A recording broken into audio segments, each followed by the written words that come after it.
ओम नमो भगवते वासुदेवाय. सार्थ सुबोध ज्ञानेश्वरी. लेखन आणि वाचन सौ मनीषा भास्कर अभ्यंकर, महाराष्ट्र, मिरज 416410. अध्याय 6. ध्यानयोग. समत्व बुद्धी प्राप्त झालेल्या योग्याची लक्षणं. भाग 3.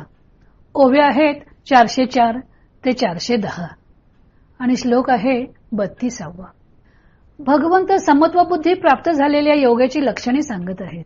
समत्व बुद्धीच्या व्यापकतेचा एक परिणाम म्हणजे आत्मौपम्य दृष्टी. तिचेच वर्णन भगवंत 32व्या श्लोकात करत आहेत. श्लोक 32.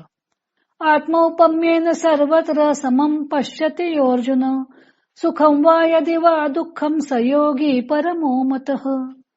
सर्व ठिकाणी जो आपल्यासारखे पाहतो, सुख अथवा दुःख हेही जो आपल्यासारखे पाहतो, तो योगी हे अर्जुना अत्यंत श्रेष्ठ अवस्थेला पोचलेला आहे असे जाणावे. म्हणून असो ते विशेषे आपण पेया सारिखे, जो चराचर देखे अखंडित. म्हणून त्याचे वर्णन करणे राहू दे. अथवा जो तत्ववेत्ता सर्व चराचर आपणासारखेच निरंतर पाहतो. सुख दुःखादी वर्मे का शुभाशुभे कर्मे, दोन्ही ऐसी मनोधर्मे नेणे चीजो. सुख दुःखादी वर्मे अथवा पुण्य पापादी कर्मे अशी ही द्वंद्वे जो मनाने समजतच नाही. हे सम विषम भाव आणि काही विचित्र जे सर्व, ते मानी जैसे अवयव आपुले होती. हे सम विषम भाव, बरे वाईट आणखी ही सर्व निरनिराळ्या प्रकारच्या वस्तू ह्या जसे काही आपले अवयव आहेत असे जो समजतो. हे एकैक काय सांगावे, जया त्रैलोक्याची आघावे, मी ऐसे स्वभावे बोधा आले. हे वेगवेगळे काय सांगायचे आहे, ज्याला सर्व त्रैलोक्यच आपण आहोत असे ज्ञान सहजच प्राप्त झाले आहे. तयाही देह एकू कीर आथी, लौकिकी सुखी दुःखी तया ते म्हणती, परी आम्हा ते ऐसी प्रतीती परब्रह्मची हा.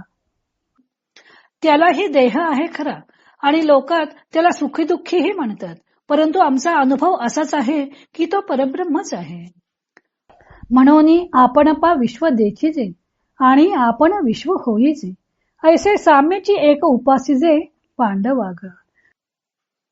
म्हणून आपल्या ठिकाणी जगत पाहावे आणि आपण जगत व्हावे अशा एका साम्याचीच हे अर्जुना तू उपासना कर.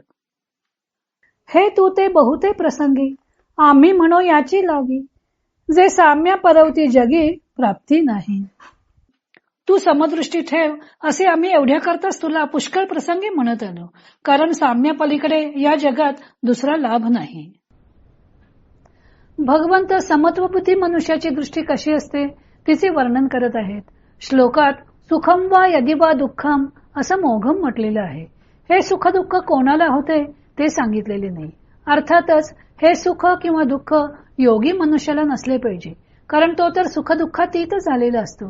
तेव्हा समत्व बुद्धीचा योगी ज्याच्याकडे पाहतो तो मनुष्य सुखी किंवा दुःखी असला तरी योग्याची त्याच्याविषयीची समबुद्धी असते. सर्वसाधारणपणे सुखाच्या वेळी सर्वच भागीदार असतात, पण दुःखाचा प्रसंग मात्र ज्याचा त्याला एकट्याने भोगावा लागतो. सुख में सब साथी दुःख में न कोय, त्यावेळी त्याच्या मदतीला सहज शक्य असले तरी सुद्धा कोणी येत नाही, परंतु समत्व बुद्धीचा मनुष्य सर्वांना सारखेच लेखतो. ज्ञानदेवांनी 404 या ओबीमध्ये गीतेच्या श्लोकातील पूर्वार्धाचा अर्थ स्पष्ट केला.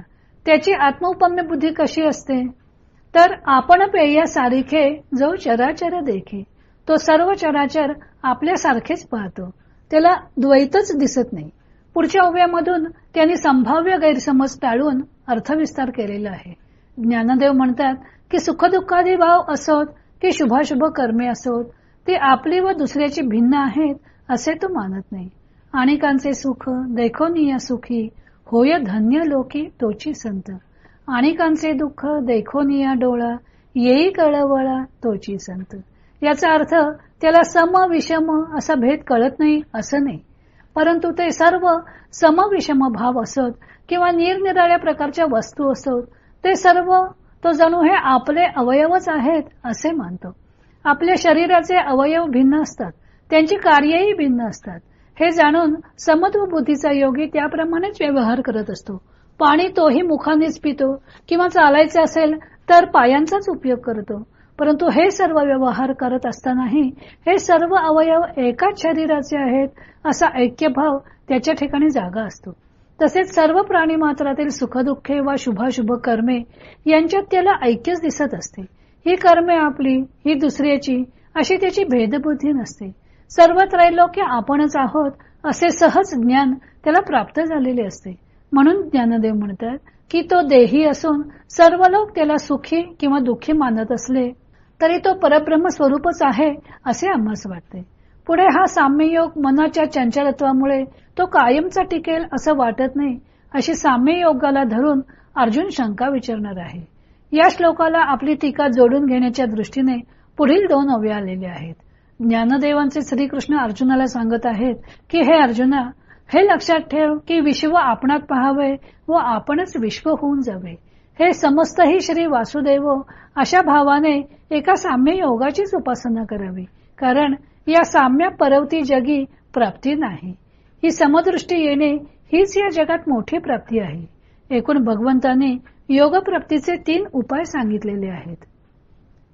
एक म्हणजे इंद्रिय दमन म्हणजेच वैराग्य म्हणजेच संकल्प संन्यास आणि त्याच्यातून आत्मप्राप्ती. दुसरा चित्तवृत्तींचा निरोध करून किंवा निरोध न करता आलंबन विषयावर मन केंद्रित करणं. आणि तिसरा सर्व प्राणीमात्रांच्या ठिकाणी समत्व बुद्धी बाळगणे. पुढे चित्ताच्या चंचलत्वाविषयी अर्जुनाने शंका उपस्थित केलेली आहे. तो भाग आपण उद्या पाहू.